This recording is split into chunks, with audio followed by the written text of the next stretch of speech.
Assalamualaikum warahmatullahi wabarakatuh. Perkenalkan, saya Gufron Hanafid dengan NPM 2214181044. Pada kesempatan kali ini saya akan mempresentasikan tugas video untuk memenuhi tugas mata kuliah metode ilmiah.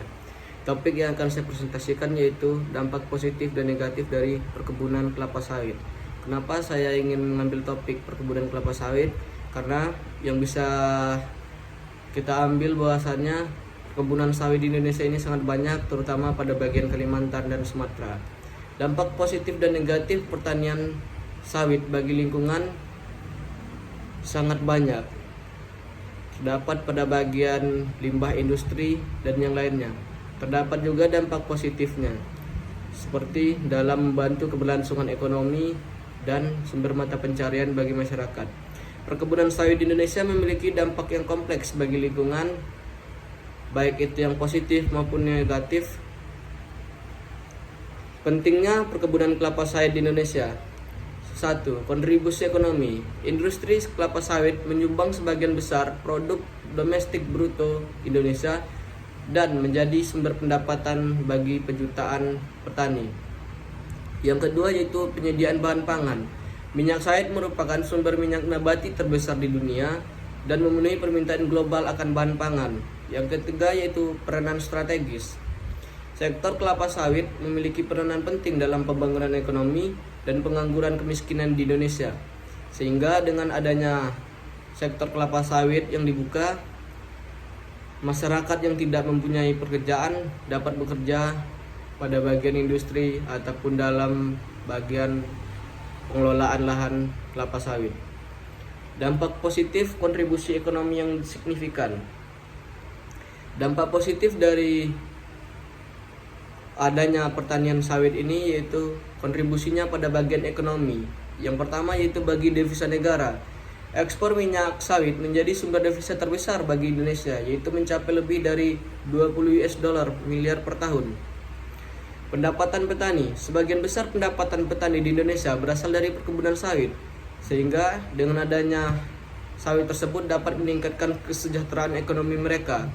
Yang ketiga yaitu multiplier effect, yaitu industri sawit dapat menciptakan lapangan pekerjaan dan mendorong pertumbuhan ekonomi di wilayah produsen.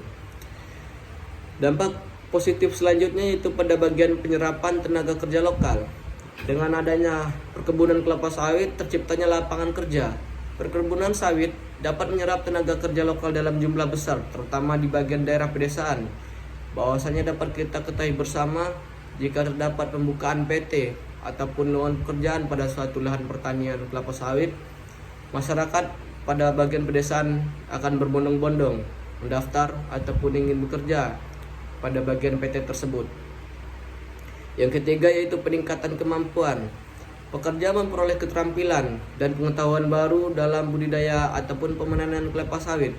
Selain itu juga masyarakat juga memperoleh pengetahuan baru pada bidang alat-alat berat ataupun transportasi dalam membawa ataupun memproduksi minyak sawit. Yang ketiga yaitu pengurangan kemiskinan. Industri sawit berkontribusi pada pengurangan kemiskinan dan peningkatan kesejahteraan masyarakat setempat.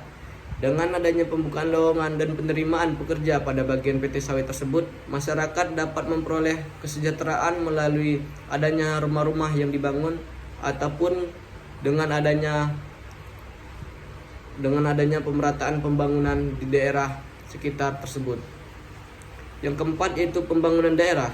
Dengan hadirnya perkebunan sawit mendorong pembangunan infrastruktur dan fasilitas umum di daerah-daerah terpencil. Bisa kita lihat pada bagian desa-desa yang tidak ada fasilitas jalan ataupun rumah-rumah yang masih kurang memungkinkan atau layak huni. Biasanya pada daerah PT-PT tersebut dibangun kembali perumahan ataupun infrastruktur jalan sehingga masyarakat dapat memperoleh pembangunan yang merata. Selain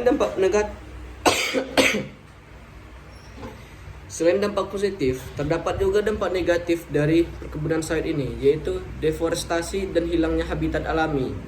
Sebagaimana yang kita tahu bahwasanya jika suatu PT ingin membangun PT ataupun perkebunan sawit, maka akan dilakukannya pembabatan hutan ataupun pembukaan lahan. Sehingga konservasi hutan ataupun pembukaan lahan untuk perkebunan sawit akan menyebabkan hilangnya hutan alami yang kaya akan keanekaragaman hayati ataupun habitat yang di sana. Yang kedua yaitu ancaman kepunahan. Hilangnya habitat telah mengancam keberlangsungan hidup spesies endemik seperti orangutan, gajah, dan harimau karena terjadinya pembukaan lahan baru untuk perkebunan sawit tersebut. Yang ketiga yaitu fragmentasi habitat. Pembangunan kebun sawit dapat menguncang habitat alami dan mengganggu pergerakan dan populasi spesies liar seperti ular, harimau, dan yang lainnya. Yang selanjutnya itu dampak negatif dari perkebunan sawit yaitu pencemaran air dan tanah. Yang pertama yaitu efluen pabrik. Limbah cair dari pabrik pengolahan kelapa sawit mengandung bahan organik tinggi yang dapat mencemari air. Yang kedua yaitu penggunaan pestisida. Aplikasi pestisida dan pupuk kimia dalam jumlah besar dapat meracuni tanah dan mencemari air tanah. Yang ketiga yaitu kerusakan ekosistem. Pencernaan Yang ketiga yaitu kerusakan ekosistem. Pencemaran air dan tanah berdampak pada rusaknya ekosistem sekitar, termasuk hilangnya keanekaragaman hayati, sehingga habitat-habitat alami bagi biota ataupun makhluk yang lainnya akan tercemar dan terganggu habitat aslinya. Dampak selanjutnya yaitu emisi gas rumah kaca. Sebagaimana yang kita tahu bahwasanya dampak dari pembukaan lahan yaitu pembakaran hutan dan pembukaan yang lainnya. Dampak dari kebakaran lahan, pembakaran itu akan membuat perkebunan sawit mengeluarkan emisi karbon dioksida dan partikulat yang banyak, sehingga terdapatnya pencemaran. Yang selanjutnya yaitu dekomposisi lahan gambut. Pengeringan dan pembukaan lahan gambut dapat melepaskan karbon yang terkandung di dalamnya. Yang selanjutnya yaitu aktivitas pabrik. Proses pengolahan di pabrik sawit juga menghasilkan emisi gas rumah kaca yang signifikan pada saat pengolahan untuk penyulingan minyak sawit.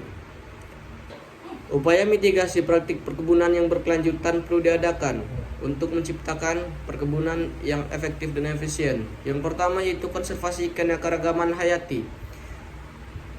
Meningkatkan praktik budidaya dan melestarikan habitat alami dan melindungi spesies terancam adalah salah satu cara untuk melindungi spesies ataupun keanekaragaman hayati yang berasal dari tempat tersebut, sehingga tidak akan menghilangkan ataupun menjadi kepunahan bagi spesies tersebut. Selanjutnya yaitu pengelolaan terpadu.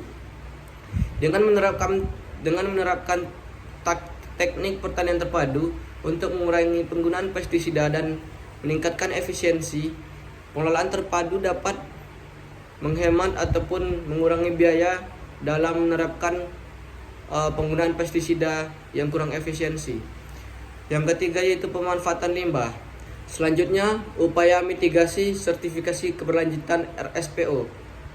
Kriteria spesifikasi yaitu praktik budaya pengolahan limbah, perlindungan lingkungan yaitu pelestarian hutan dan keanekaragaman hayati, pengelolaan limbah yaitu pengurangan emisi gas rumah kaca, tanggung jawab sosial, pemberdayaan masyarakat lokal, dan perlindungan hak asasi manusia.